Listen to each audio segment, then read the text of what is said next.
G'day, everybody, and welcome to another Mark Bishop show. Thank you for the letters. Thank you for the emails. I appreciate that.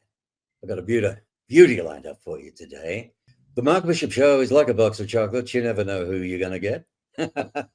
I know I'm stealing it, but look, that's what it is because it's so diverse. And as with today, my very special guest you're going to find out about, he is a gentleman that's spent over 40 years in government and private investigations. He's considered one of the top investigators in the world today, if not the best. And he has been profiled in a BBC documentary, 5 books about him, Newsweek magazine, which is on my site, and I'll tell you about that later, the cover of American Way magazine, Crime Watch Daily, Dateline, and dozens of other publications, TV shows around the globe. And I'm referring to this particular gentleman by the name of Mr. Clarke. And his name is Logan Clarke. Welcome, Logan. Hey, welcome, Mark. How you doing? All right. Just a few technical issues. Thank you for inviting me on. Thank you for inviting me on the show. Oh, mate, I'm excited. It's great to have you because that's what I'm trying to do with the show. I'm trying to get very interesting and informative people with great stories to tell. And by gee, you've got a story to tell, mate, I tell you. Private investigator, your team has investigated over 20,000 cases.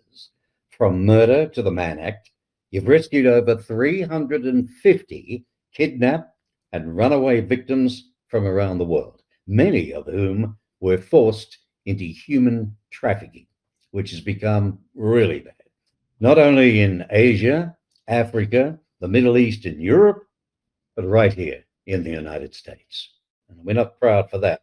And I might add, in towns that, they're as American as apple pie. And here we are, we've got all this stuff. Logan, just how bad is human trafficking really in the U.S.? Wow. It's $150 billion a year industry. In the United States, I don't know how much of that is broken up, probably 30 billion in the United States.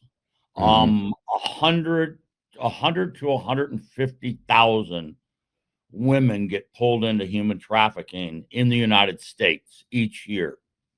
150,000, and the average age is 13. Well, yeah, runaways. It's unbelievable. I was going to say to you, where do they 150,000? Where do they come from? Where? Okay, first of all, you gotta realize that every year between 800,000 and 1 million children disappear from their home. Okay, every year. So say 1 million kids, disappear from home.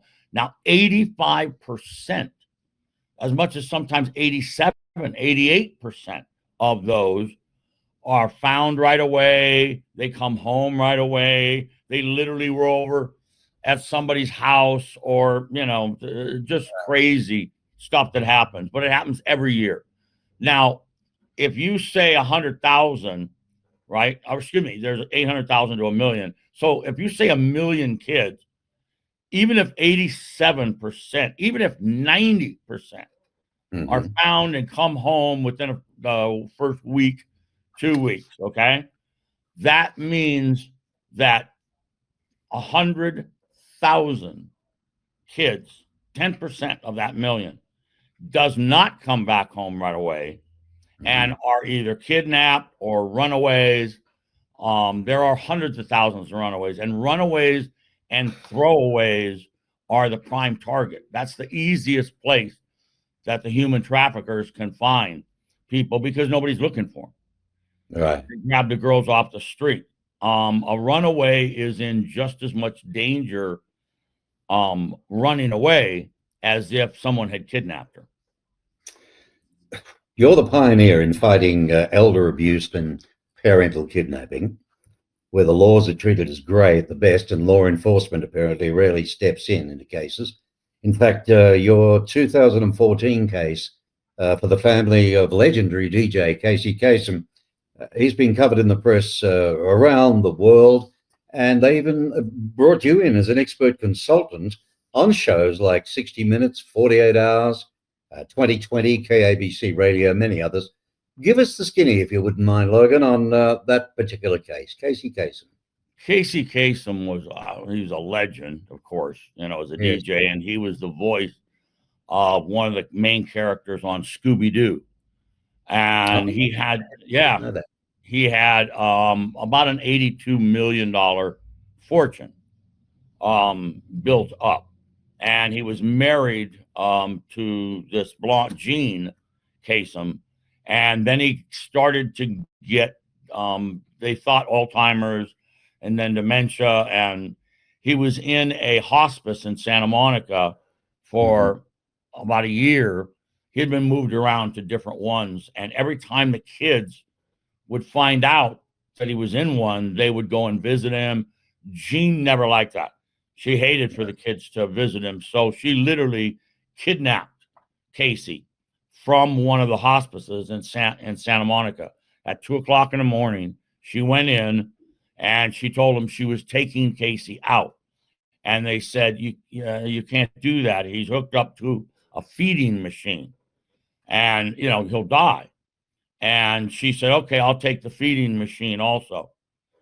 And she literally kidnapped Casey and the feeding machine, put it in an SUV. She and her daughter got in another SUV, and they took off on a road trip. He wasn't dying fast enough for her to be able to take over the $82 million fortune, and she wanted it. Money she again. took him on this escapade road trip to Las Vegas, where she put him in a suite in a hotel, right? And then she got a suite, and her and her daughter went gambling for 3 days, left her in the suite. And on the way, the feeding machine broke, or ran out of food. At first, it ran out of food. They're on the way to Las Vegas, and it runs out of food. So they stopped at a CVS store, and they bought Ensure. They bought Ensure, and they poured the Ensure into the feeding machine. Right. And then it broke the machine. Right.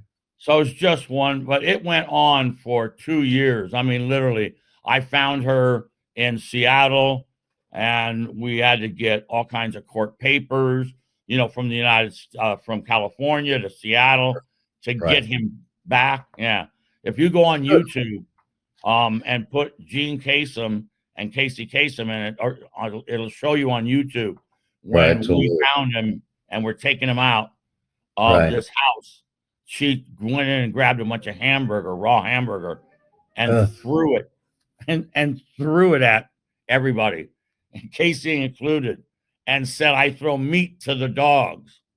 She was whacked. Lovely. Yeah. Yeah. Just what you need. Yeah, it went on for 2.5 years. Unbelievable. It was a big case, wasn't it? While he was alive, and then when he was dead, she stole the body again. Yeah, it was. Yeah. What people do is absolutely. Look, according to a 4-year international study by the BBC and Grafton Books, in fact, and they produce 4 one-hour documentaries and a hardcover book called Watching the Detectives. You, Logan Clarke, are one of the top 5 investigators in the world today. Do you agree with that? When the book was written in the 90s, they did, evidently, according to them, they did this 4-year study, went around the world, interviewed private eyes all over the world, and the book starts with Sherlock Holmes, literally, and goes all through the private investigation, then goes through the started with Sherlock Holmes. Okay. And they talk about Eugene Vidocq. Eugene Vidocq he was the first private detective in the world. And he was in France. And there's a Vidocq Society, literally. And it's like the Sherlock Holmes, the fans that they have of Sherlock Holmes. Well, Eugene Vidocq has that same thing. He would sword fight in the streets in France in the 15th century. Oh my God. He would have these sword fights and everything. And then he was a presidential bodyguard, and he became a private gendarme. They called him a private gendarme. And that was the birth of the private detective. And then Pinkerton came along. Of course, the British ones, yes. It goes through that whole thing. And they then interviewed a whole bunch of private eyes, and they called back 5 of us and said, you guys are the top 5 in the world. So it was it was an honor. It was quite humbling. I was going to say, I better show who I'm talking to here a little bit.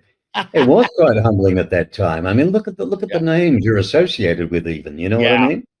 That's not too bad. But then again, you've learned it. Yeah. Hey, go ahead. You've learned it. As an undercover agent, in fact, Logan, you've infiltrated. I'm surprised you're still alive, to be honest with you. But you've infiltrated organized crime groups, motorcycle gangs, Fortune 500 companies, and you've even gotten yourself hired. And this one's a screamer: hired to kill your own client. Yeah. Now you train and direct major undercover operations around the world, right? For numerous agencies, and I might add, including the governments of the Philippines, the USA, UAE, Sweden, and Germany as well. Tell us a little bit about that.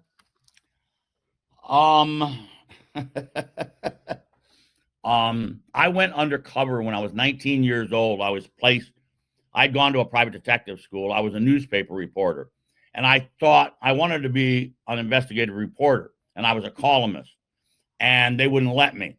And so I saw an ad for a private detective agency, and I thought, oh, that'll make me a better, investigative reporter. So I went to the agency, 6 months. I graduated at the top of the class, and then I went home, continuing my newspaper career. And they called me. The owner of the school called me up, and he said, "Come back to the office. I want you to meet somebody." And the president of Chrysler, the chief of police, they were all there. And he said, "We want to give you a criminal background and put you undercover in Chrysler Motor Corporation. There's $500,000 a year being stolen, embezzled out of Chrysler." Now, this is in 1969. $500,000 was it's a lot of bickies. Yeah, I understand. Yeah. And I went undercover and wound up. I was under for months and wound up busting the ring. It went all the way up to the accountant, and I was hooked. I was just, I went, wow, I'm a thrill slut. I absolutely loved it. So I became an expert. I just worked years and years in it. And one day, Sylvester Stallone's bodyguard came to me and said that he had someone that was a friend of Sly's that he wanted me to meet. And this guy was one of the richest men in a state along the Mississippi.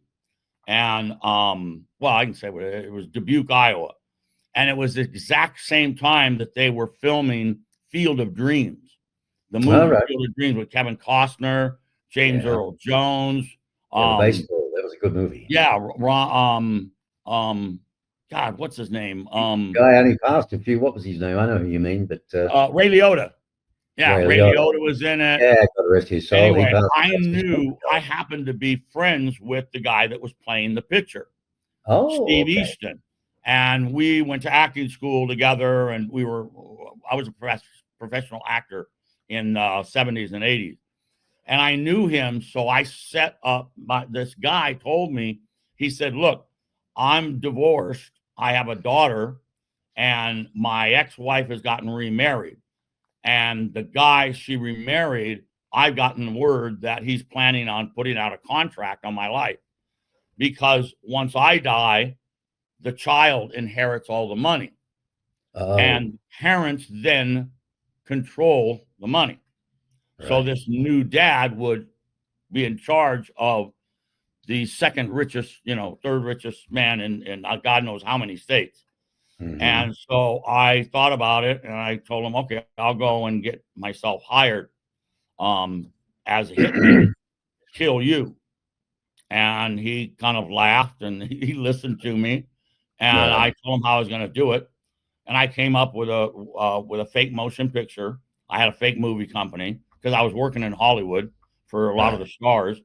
And I got a fake movie company. I went there with a whole perfect backup from the studios and everything. And I went there, and Field of Dreams was the biggest thing to ever hit Dubuque, Iowa. It was just monsters, all Right. these stars, and they're shooting this movie there.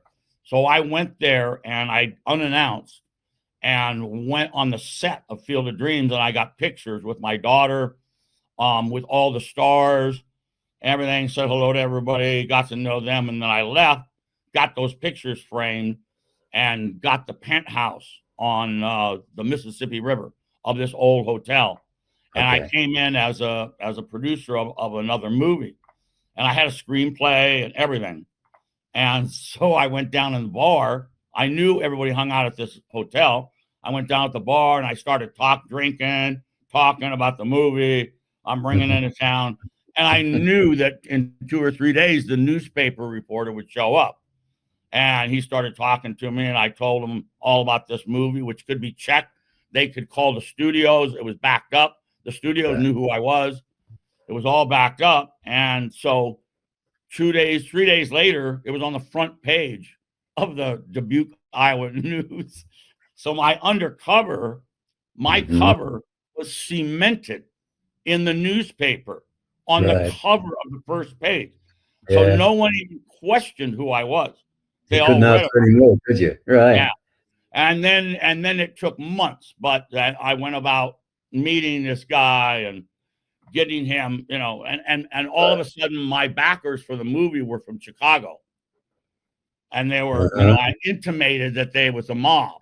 Oh, yes. So if you're become new friends with me, and if you want to hire a hitman and you don't know who to hire, somebody from Chicago, the mob is going to be who you're going to ask. Right. So but when it came down to it, I mean, he talked about it and everything. When it actually came down to doing it and giving me the money to actually go kill him, he couldn't do it. There you go. He couldn't follow through. So I literally saved him from going to jail, because he could have hired somebody that would have talked him into doing it just so that they get the money. Right. And he didn't find out for years when they went to a divorce court and everything. But it saved his life and also reassured my client, this guy's not really going to do this. Most unusual story. Yeah. You got to love how to do undercover. It's the backstory that's important. You got to have a perfect backstory. Yeah, right on. Well, I got a lot to get through with you. I think you could be an all-day type interview. You know what I mean? The stories you could tell. I'd sooner have a nice campfire, though, and sit around that at night. Hey, you're now focused, though. Let's get serious here, because this is what's important. Child kidnappings. You've become an absolute expert in this. I mean, the rescue from deep inland Mexico of the James boys. They were kidnapped from Austin, Texas. Was covered by KXAN, NBC News in Austin for 6 months. And the story was awarded the prestigious Edward R. Morrow Award back in 2013. Refresh our memories on that one, if you would, Logan.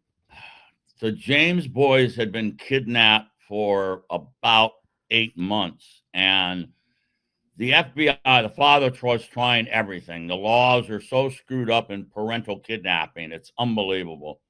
And it happens a couple 100,000 times a year. One parent kidnaps the child from the other because they're not happy with the custody, or they're afraid that they're going to get the raw end of the deal in the custody. So rather than waiting for it or trying to go to court to change it, they just kidnapped their own kid.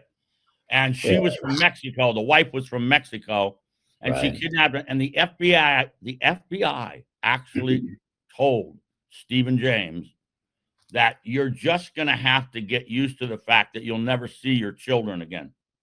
Oh, lovely. Yeah. That's what, and he just broke down. And he went all over the internet. He found some videos on me and hired me. And it was extremely difficult. She was deep in Mexico. I had Navy SEALs go up by water, check the town out. It was they said it'll be a bloodbath if we go. You sound like you're on an operation in a SEAL 16 or something. You know what I mean? Well, we time them like a bank robbery. I mean, we've done hundreds of them, and the laws are just so messed up. I started doing it in the 70s. Well, are they any better? There were no laws then. It was Wild West. If you went and I did a kidnapping in Arizona. This guy had Winchester rifles on his car. If he'd have shot me, he'd have gotten away with it. He'd have said, I didn't know who this guy was. He was just kidnapping my kid. Because we would just go and kidnap the kids back because the law just didn't do anything. And what about now? What about now? It got better in the 80s and 90s, and now it's fallen back to nobody does anything. Rarely. I fight with the courts all the time. It amazes me. Yeah, and when we get close to finding them, especially women, when the women, most of my clients are men. It happens more often by women who kidnap their kids. I'd say probably 65-70% are women.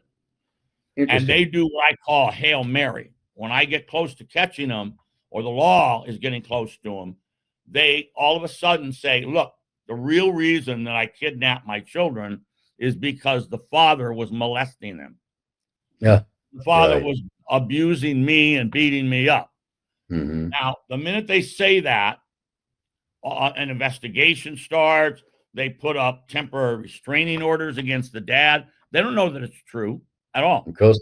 When I get hired by the husband, the first thing I do is check him out.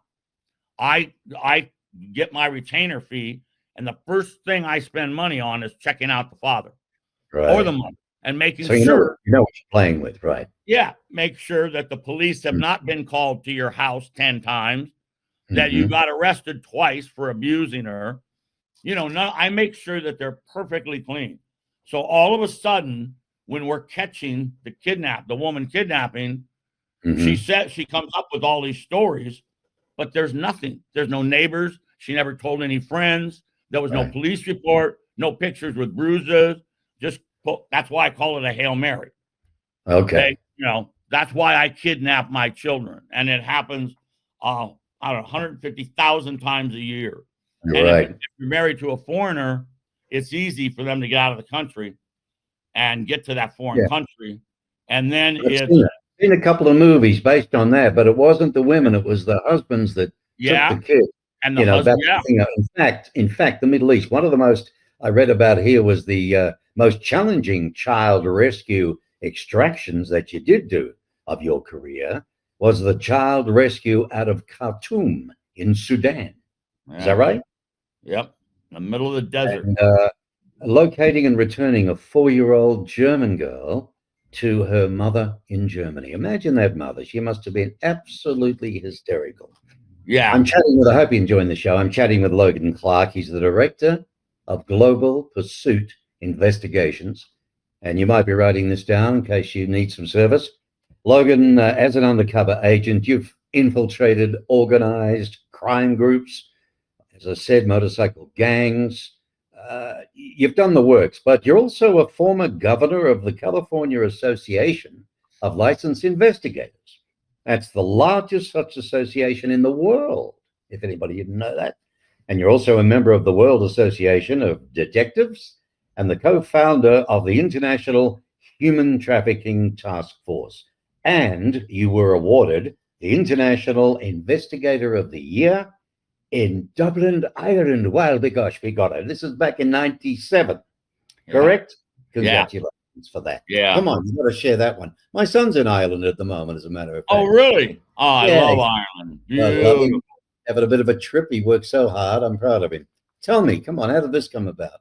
How did you wrangle this one? I probably just because I did so many international cases. My mom was a jazz singer, and we traveled around the world my whole life. I went to 22 schools from kindergarten to 12th grade, 22 different schools in different states, countries, all over the place. And so I knew people all over the world. When I got into this, I had already been traveling so much, doing USO during the Vietnam War. And I had contacts all over the world. So I took, back in the 80s and 90s, you didn't have computers. And you had these associations, but you got together 4 times a year and you knew these guys. I had to get on an airplane and go there. I had to actually go to these foreign countries each time and put together the team and lead them and around the world and do these rescues, find the kids. How do you find when you say, recruit a team?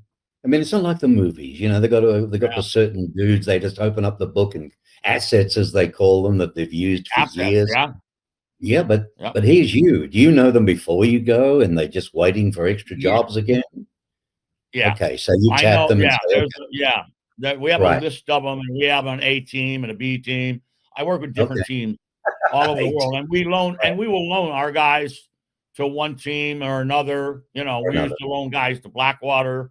If I needed guys that spoke a certain language and had certain qualifications, or girls, we'll call another team up, and if they have somebody, they'll let us use them, and we pay them. And put the teams together all over the world. And then we go. We already know usually where they are by the time I hit the country. We pretty much know where they are, and we've got a plan laid out. We lay it out like a bank robbery. I was going to say, you don't just walk up to the front door and, excuse me. It's timed like a bank robbery. Everybody has a pattern. We steal their trash for a month, 2 months. Really? I find out everything they do, when they go to the supermarket, when you go, to different. Everybody goes to the supermarket on the same day. They go to the same supermarket. Right. I can plant an undercover agent in that supermarket that shops there every day, Sunday, just like you do, and literally bump into your shopping cart. And, I will arrange so that you choose the person to say hello to. Right. And you have to know their entire pattern, what they do every day. Do they go to school? Right. Do they not? Do they walk to school? Are they driven to school? I guess it's not just the kids. It'd be the father or the mother on the lookout, wouldn't it? Right. Are they working? Is there a time when there's a babysitter involved? Or does the kid go to grandma? In some cases, in the Middle East, the fathers would kidnap the kids from the mother and take the kid, drop the kid off at the uncle's house, and hardly ever see the kid again. They just wanted the woman not to have the kid.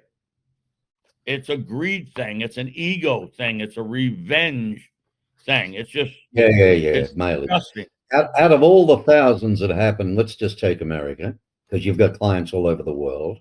But just in America alone, how many would there be gross total of kidnappings, parental kidnappings, either by the wife or by the husband? And secondly, how many get them overseas, or do they hide in America?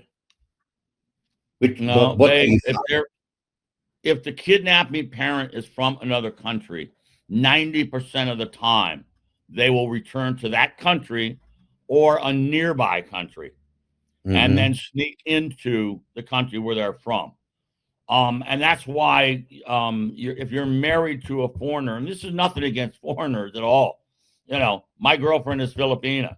I understand. We know where you're getting at. We know what you're saying. I'm not.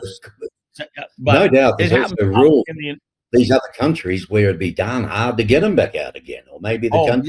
There's no extradition. We actually have had to kidnap them from foreign countries because of no extradition. And until we get across the border, we're not safe until we get across the border.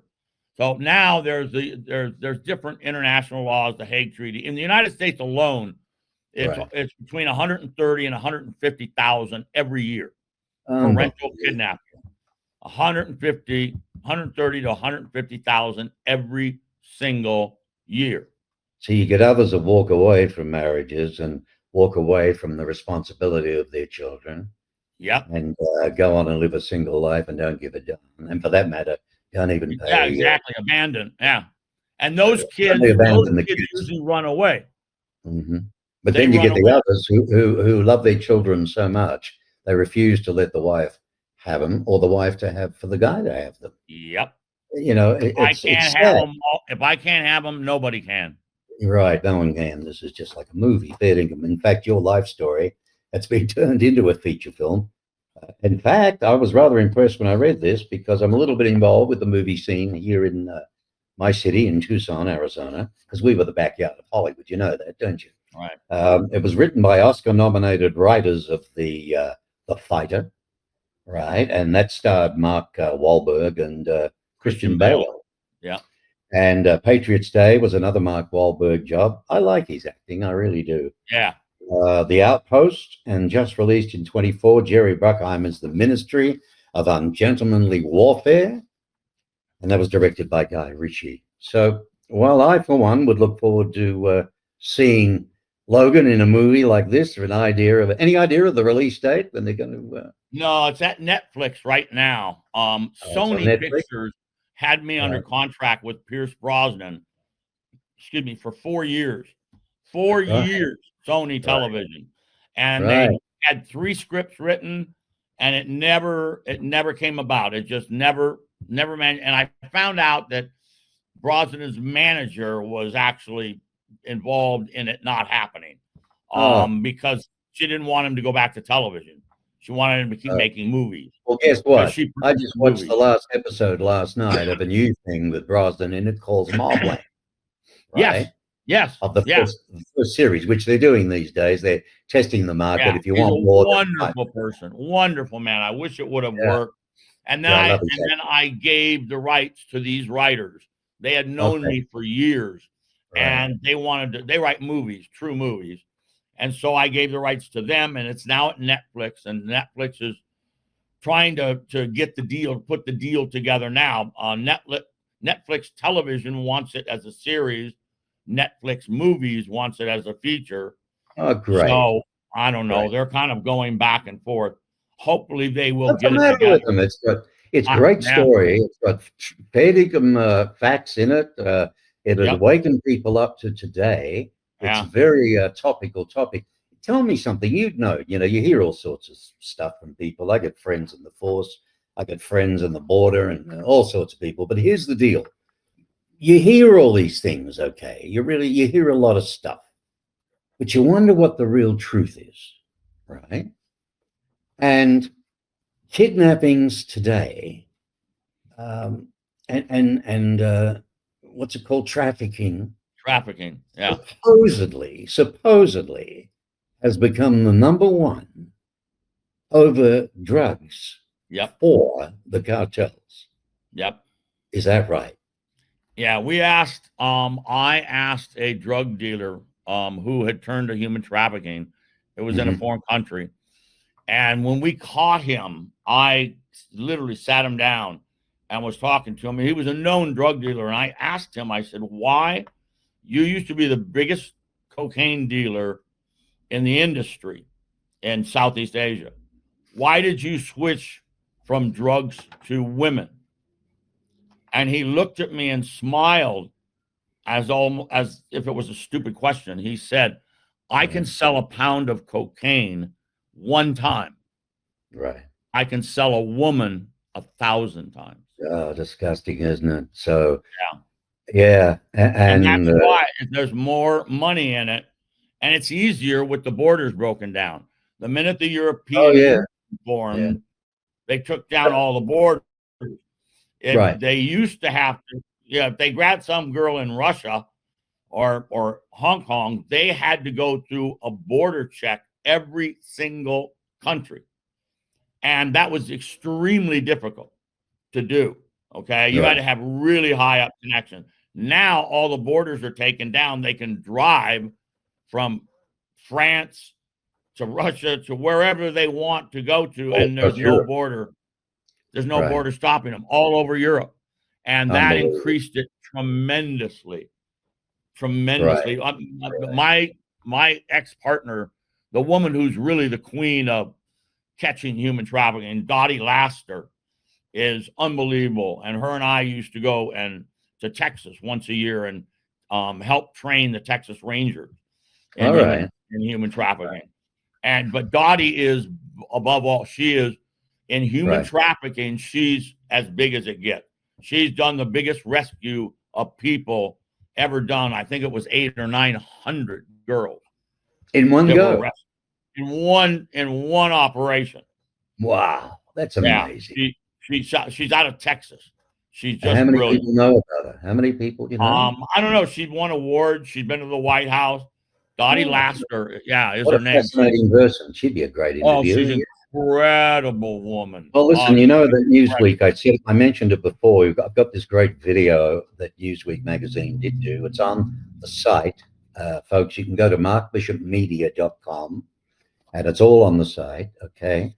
You'll be able to see a lot of the stuff that they were covering with Logan. And this movie, in fact, one of them from the magazine stated this. I thought this was, quite funny, or whichever way you want to look at it. But they stated in an article that featuring him, he said, if Humphrey Bogart were alive today, he'd be playing Logan Clarke. I love it.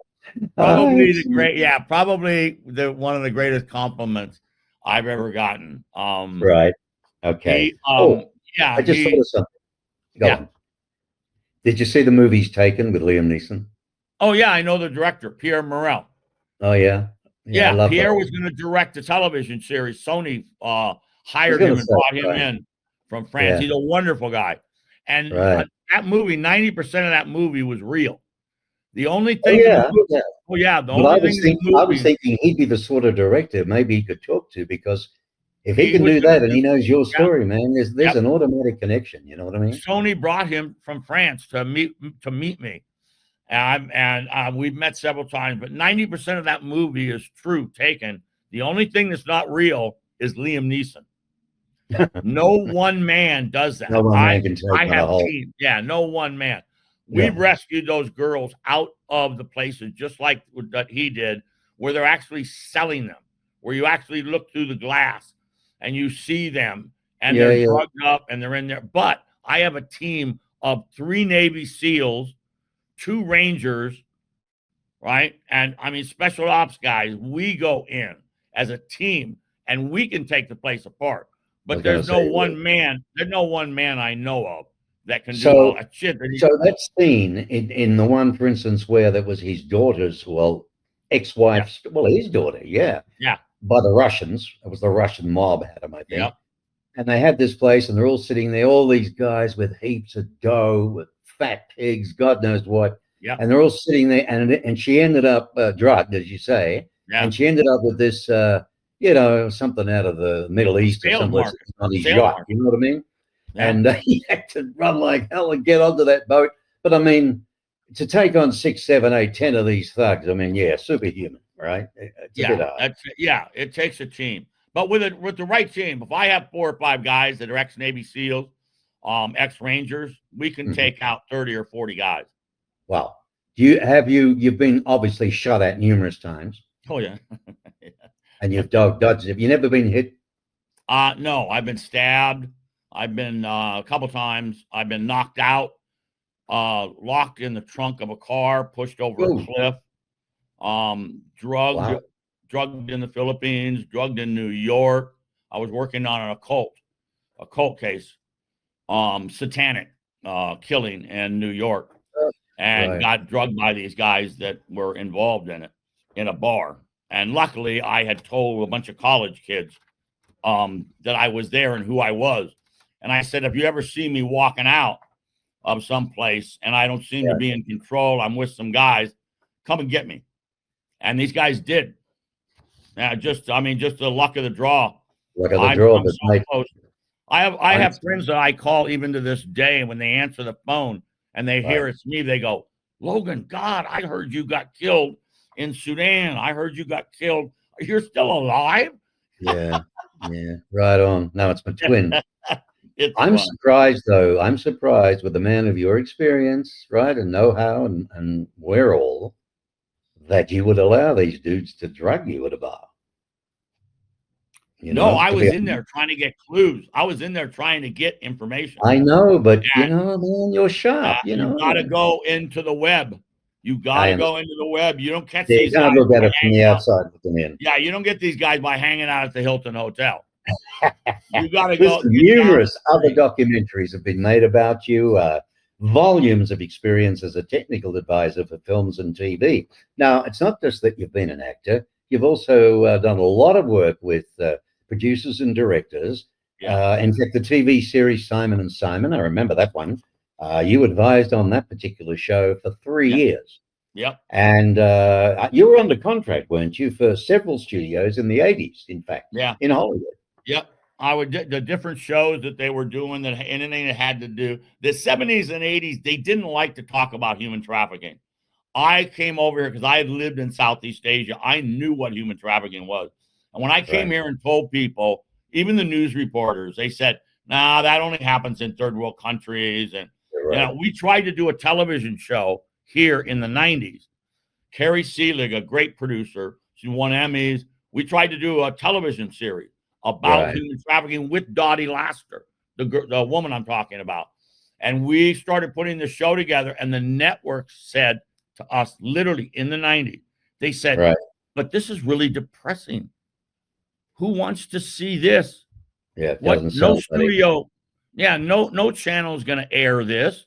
It's just too depressing. And we Well, said, that's why you got to put it on television. that's You right. got to let people know. No. Now there's shows all over the network Oh, about yeah. it Oh, because yeah. now people will talk about it. But before, no. Yeah. Well, people don't understand. See, with the border factor, back Yeah. east, unless you live on a border, you got no idea what's coming in, Oh, yeah. what is happening, and it'd blow your brains if you knew Yeah. the fact. But most Uh, human trafficking doesn't come across the border. It comes across the border. But just like drugs, mhm. drugs rarely come across the border. There's backpackers that'll bring them, and there's some human trafficking. Most of the people coming across the border just want to get here. Oh, But yeah, yeah. the But there main are. There's drugs still and human kidnapping out of Mexico. trafficking is done in ships, in cargo trucks. Contain- And Yeah. I mean, they bring them in all kinds, and they bring them in by airplane because they believe when they get hired in a foreign country, there's whole groups that go to the Philippines and hire 30, 50 women and say, Yeah. you're going to work in a hotel, at the counter, you're going to be a hostess in a Yeah, restaurant. that's disgusting. False pretense, build their Yep. hopes up, their So they dreams. get on the plane Yeah, go willingly, willingly, and they get willingly. on, and then when they get where they're going, the guys take their passports away and Yeah, start raping. They get raped 30 or 40 times. unbelievable. Just like you see in these movies, because the script Yep. writing is done from solid research. It's Oh, factual. yeah. Yeah, they People talk say, to "Oh, guys come on, like come on, me. it's only a movie. This doesn't go on."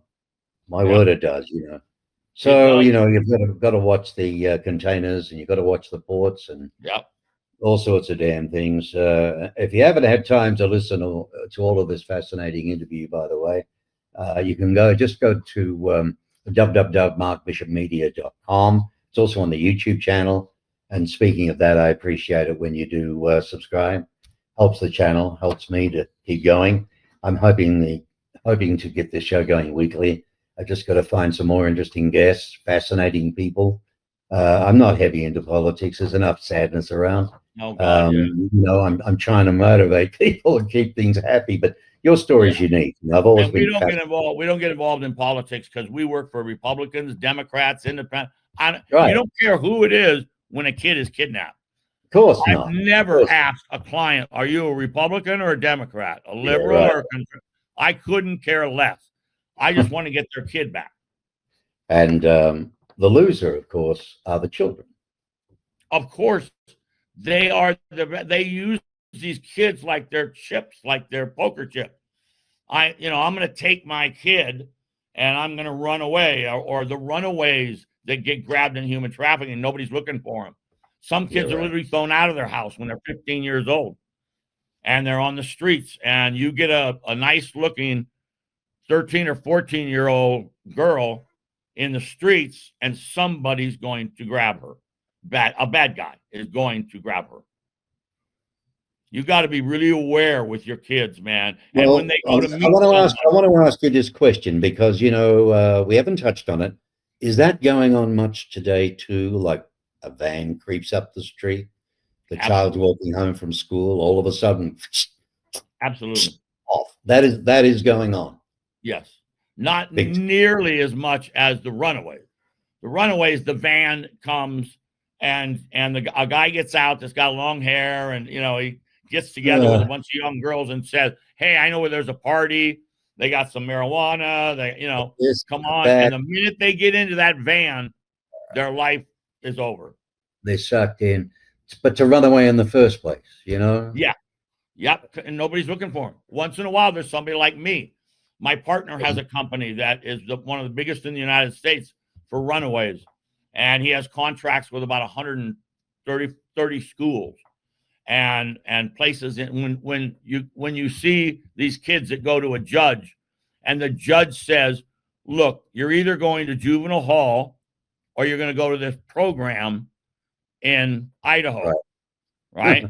And it's a Right. lockdown program. But a lot of these places have horses, and the kids ride, and I mean, they just And life. they have a life. But and then when they run away from that, that camp, the people call my partner's company because we have files on all those kids. You would on And we those we years. know where to go looking for them. They run away 2 or 3 at a time. Will run away. How many runaways a year in America? Any idea? What are the latest statistics? Oh, God almighty. Tens of thousands and tens of thousands. Or, run away. Parents Well, don't want them? yeah. Well, like I said, 800,000 to 1 million disappear every single year without fail. Sometimes 1.2 million. And Good Lord. 87% of those come home, get found, whatever. Right. But if there's 10% of that million, you're talking 100,000 kids a year. Good Lord. Unbelievable. It's so sad. And for the human traffickers, it's like cherry picking. You feel like going around the country doing seminars to parents, do not have children. I know. Yeah, and I've done them. If you're not going to last for life. You can't make a living at it. Unbelievable. It's a commitment. It is horrible. It's just so anybody that folks, who needs the right guy for the right job, what we've been talking about, you never know. Word of mouth is big. You can call Logan direct on this number, as you see here, going across the bottom of the screen. It's 951-316-1744. I know, Mark, I can see it. Yeah, you may be able to, but somebody blind may not be able to. Okay? So 951-316-1744. And if you like to have a nightcap maybe and get in your podgies, pajamas, or a cup of joe, you can go online. I got cases in South America right now, Russia, Mexico, New York, and Estonia. Yeah, but the team can handle it, right? I mean, we're not telling people to call you. Yeah, different parts. They're in different phases. I run them all between my assistant Jackie. Yeah, my assistant Jackie and I run all of the teams of what they're doing, where they're going. We help them figure out undercover, Okay, that's good. LinkedIn.com/pub, PUB /Logan Clarke. All right. But here's a couple of others. The one that's been on this one, gp-pi.com. Okay. gp-pi.com. And there is another, IHTTF.com. But this is enough. Giving you 2. That's plenty. Global Pursuit Investigation. Shows a lot of photographs. Whatever, social media. That could be not forget that. LinkedIn is a big one, by all means. Yeah. And you can even email Logan personally. Don't do it in the morning. He gets grumpy in the morning, all right? But Logan at loganclarke.com. Logan at loganclarke.com. Well, you opened my eyes, I got to tell you. It makes me sad. It does make me sad. But at the same token, it makes me very aware, Yeah. And you got to be aware, not paranoid. You just got to be aware, and your kids have to be aware, and your kids' have to be aware.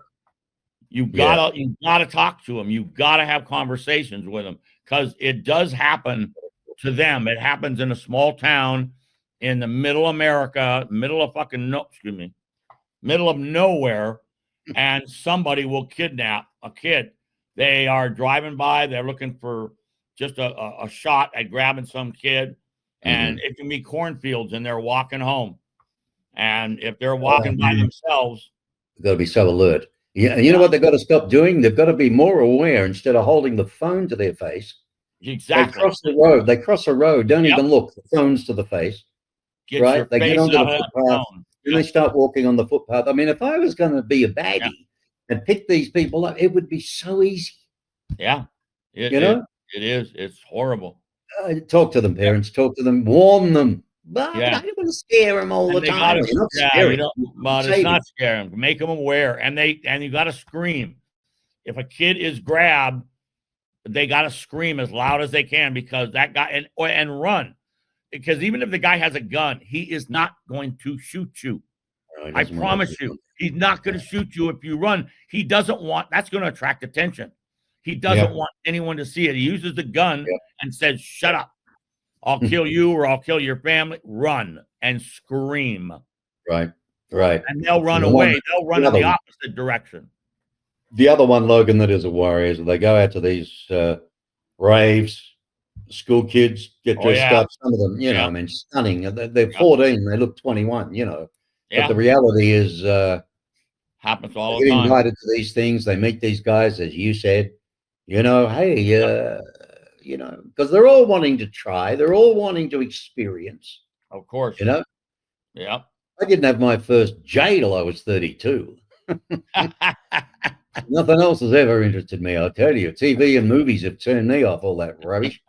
Seriously. But here's the deal: the kids, it's easy to lure them in. They must be. Always. And they've always got some angle. I lost my dog. They got a picture of a puppy. I mean, and kids fall for it all the time. Right. And they just have to be aware. You're aware of it. If you have a young kid, get air tags and put them in their backpack. Put an air tag in their backpack, a GPS. You know where they are. And, you're doing it for their own safety. But they might know that, though. You know what I mean? Oh, I know. And a lot of times you don't let them know. You act when they're asleep, you sew it into their backpack so that they can't even see it. Okay. It's in there and it's sewn in. That's the thing on the phone, where they are. It's the locator. Yeah. All right, mate. Listen, it's been fantastic. I wish you well with the movie coming out. Keep up the good work. It's a fabulous thing that you do. I mean, it's your chosen career, and yes, you get paid for it, but you also risk your darn life for it every time. But you really care about these poor kidnappings, these poor kids, these parental issues and all of that. So you're doing a great job. Keep it up. And if anybody needs you, bingo, it's on here. But if you miss it and someone's told you, well, just go to markbishopmedia.com, go to the third tab and scroll down, and you're going to see the show. And it'll be right there with his bio and a write-up and all sorts of stuff, and the video from the movie I was telling you about before. And go to YouTube as well, okay? You'll find it on there, and on Facebook, LinkedIn, all over the place. So, you can get to see it again. And I have a lot of videos on YouTube. Yep. Hey, thank you very much. We got to get the word out. Send me a link to this show, because I want to send it. I want to send it to all my friends. I will indeed. Thank you so much, and it all helps. Thank you. Logan Clarke, ladies and gentlemen. I hope you enjoyed the show. We'll see you again soon. God bless, buddy.